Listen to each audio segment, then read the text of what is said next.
ማስተር አብነት ታሟል። በርካቶችን ከወደቁበት ሲያነሳ ለተቸገሩት ሲደርስ እንባቸውን ሲጠርግ የምናውቀው ማስተር አብነት ታምም ያለው ጸልዩልኝ እያለ ይገኛል። ሰውነቴ እየቀነሰ መጣ። እኔ ህመሜን ለሰው ማሳየት አልፈለግም። ማስተር አብነት ከባድ ህመም ገጠመው። የህመሙ ምክንያትስ ምንድነው? እነዚህ መረጃዎች በዛሬው ፕሮግራማችን ላይ ታደምጣላችሁ። የሰራቸው በጎ ስራዎች ተነግረው አያልቁም። ለዚህ ሁሉ መልካም ስራው መነሻ የሆነውና አሁን ድረስ እንደ ግርሳት የሚያንገበግበው አሳዛኝ ታሪክ የተፈጠረው ግን እንደዚህ ነው። ማስተር አብነት ወይም ቤተሰቦቹ እንደሚጠሩት ማሙሽ በአንድ መጥፎ አጋጣሚ እጅግ የሚወዳትን ልክ እንደ ልጁ ያሳደጋትን ታናሽ እህቱን በሞት ያጣበትን አጋጣሚ ሲናገር እንባዎቹ በጉንጮቹ ላይ ይወርዳሉ። ነገሩ እንደዚህ ነው።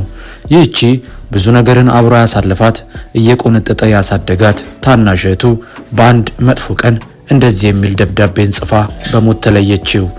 ማሙሽ በጣም ነው የምወድህ። አንተን ላለማስጨነቅ ብዙ ቆይቻለሁ።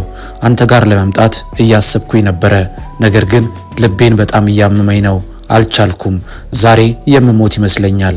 አደራ እንዳታዝንብኝ፣ ራስን ጠብቅ። ትልቅ ደረጃ ደርሰ ለብዙዎች እረፍት እንደምትሆን አምናለሁ። ካልተገናኘን ግን ቻው፣ መልካም ነገር ሁሉ ለአንተ ይግጠምህ የሚል በብጣሽ ወረቀት እየተጻፈን የስንብት ደብዳቤን አስቀምጣ ከዚህ ዓለም በሞት ተለየች። ከዛን ጊዜ ጀምሮ ለእህቴ መሆን ያልቻልኩ እኔ ማነኝ በሚል ከባድ ሐዘን ውስጥ የነበረው ማስተር አብነት ፈጣሪን እንደዚህ ሲል ተማጸንኩ ይላል። አንዴ እህቴን አጥቻለሁ። ከዚህ በኋላ ግን ሰዎች መታከሚያ አጥተው ሲሞቱ ማየት አልችልምና የሚያስፈልገኝን ነገር ሁሉ ስጠኝ፣ እኔም ለተቸገሩ መልሼ እሰጣለሁ ብሎ ከፈጣሪ ጋር ተወራረደ። ፈጣሪም አላሳፈረውም፣ በብዙ በረከት ባረከው። ይሄው ዛሬ ለብዙዎች እንባ መታበስና መዳን ምክንያት ሆኗል። በበጎ ስራ ብዙ ሽልማቶችን ያገኘው መልካሙ ሰው ማስተር አብነት ከሰሞኑ የገጠመው ድንገተኛ ህመም ምን ነበረ? እንደዚሁም ደግሞ ብዙ ያልተነገሩለትን እውነትና ሚስጥሮችን ታደምጣላችሁ። እስከ ፕሮግራማችን ፍጻሜ አብራችሁን እንድትቆዩ እየጋበዝን በቀጥታ ወደ ፕሮግራም እንሻገር። አንዴ ሁላችንም ይህን ቪዲዮ ተመልክተን እንመጣለን። ይህን ቪዲዮ በደንብ አድርጋችሁ ኮፒ ሊንክ ያደርጋችሁ ለብዙሃን እንዲደርስ ደግሞ ሼር አድርጉት። ቀጥታ ወደ ቪዲዮ። ለሱን እርዳታ ሰበስብ ቁጭ ብዬ አይደለም መቀመጥ አልችልም። ከጤና ሁኔታ ጋር ተያይዞ ባለው አጠገቤ ላይ ካሉ ሰዎች ምናልባትም የሚወጡ ነገሮች ይሆናሉ ብዬ አስባለሁ። ማንንም ሰው ማስጨነቅ አልፈልግም።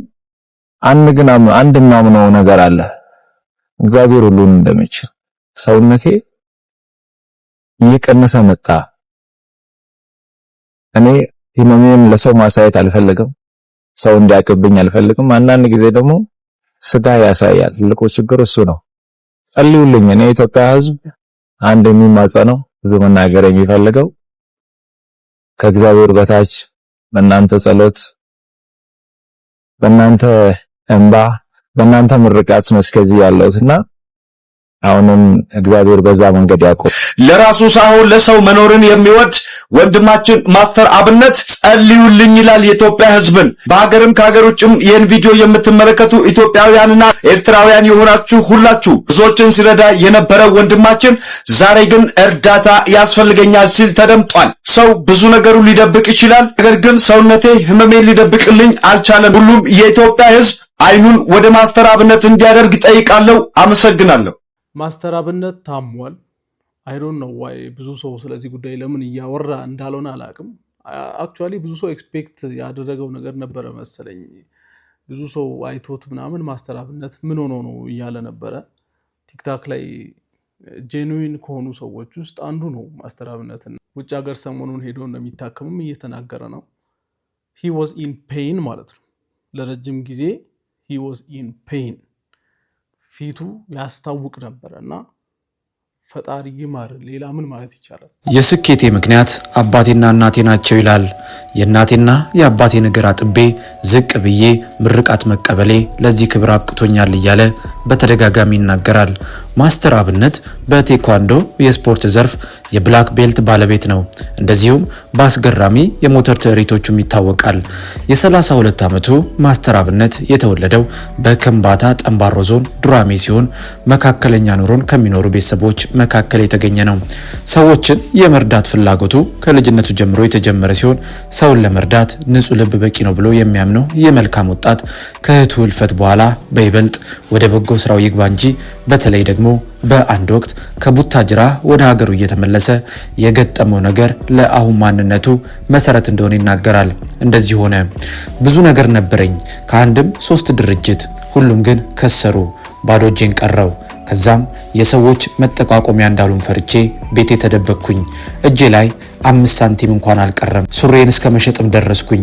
ከዛም ስራ ፍለጋ ወደ ቡታጅራ ሄጄ ስመለስ ገንዘብ ስላልነበረኝ አንገቴ ላይ የነበረውን የወርቅ ሐብል በ400 ብር ሸጥኩት።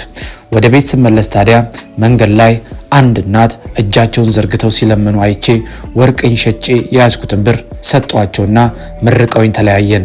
ሰዎች ለምሳ ሲወርዱ እኔ ግን መኪና ውስጥ ቆየው፣ ምክንያቱም ኪሴ ባዶ ሆኗል።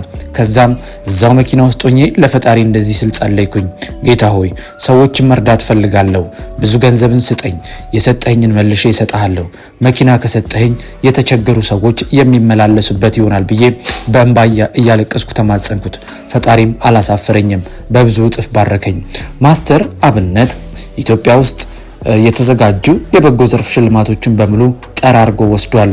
ብዙዎችን እንባብሷል፣ ለብዙዎችም ከህመማቸው መዳን ምክንያት ሆኗል።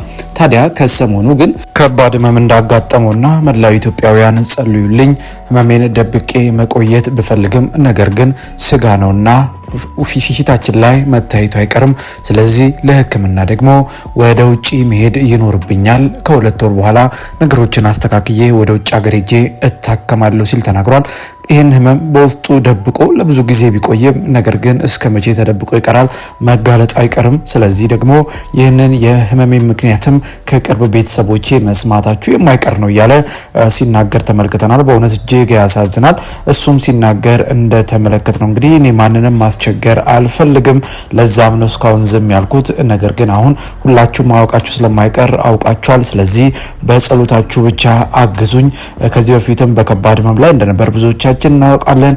ከከባድ የካንሰር ህመምም ጭምር ድኖ እንደነበረ እሱ ምስክርነትን ሰምተናልና ምናልባት አሁን የገጠመው ህመምስ ምንድነው የሚለውን በግልጽ ባይናገርም ማስተር አብነት ግን በህመም ላይ እንዳለ ፊዚካል አፒራንሱ ወይም አካላዊ ገጽታው በግልጽ ያሳብቃልና ለማስተር አብነት በእውነት ጸሎት ማድረግ አለብን። ምክንያቱም እንደዚህ አይነት ደጋግ ሰዎች ከስንት አንዴ ነውና የሚፈጠሩት። ስለዚህ ማስተር አብነት በሙሉ ጤንነት ተሽሎት ደግሞ መጥቶ ከህክምናውም ተሳክቶ እሱን የሚጠብቁ ብዙ እጆች ብዙ በተለያየ ችግር ውስጥ ያሉ ሰዎች አሉና ስለዚህ ይህንን የጀመረውን ነገር እንዲያሳካ እኛም በጸሎታችን በምንችለው አቅም ከጎኑ ልንቆም ይገባል። ይህ መልእክታችን ነው። ውዴውን ለአዲስ ሚዲያ ቤተሰቦች በዛሬ ፕሮግራማችን ይህንን ጉዳይ ለእናንተ አቀረብን። በፕሮግራማችን ላይ ያላችሁን ማንኛውንም ሀሳብና አስተያየት ልትሰጡ ትችላላችሁ። የምንለቃቸውን ቪዲዮዎች ላይክ እና ሼር፣ ቻናሉን ደግሞ ሰብስክራይብ ማድረጋችሁን አትርሱ እያልን በእርግጥ እናንተም አምናችሁና ፈቅዳችሁ ቻናላችንን ሰብስክራይብ እያደረጋችሁ ከ28000 በላይ ሰብስክራይበርስ እንድደርስ ላገዛችሁን ምስጋናችን ላቅ ያለ ነው። በሚቀጥለው ብትሰሟቸው ብታውቋቸው ባልናቸው አዲስ መረጃዎች እስከምንገናኝ በያላችሁበት የዓለም ጥግ ሰላም፣ ፍቅር፣ ጤና ለሁላችሁም እየተመኘን በዚሁ ተሰናበትን። መልካም ጊዜ ይሆንላችሁ።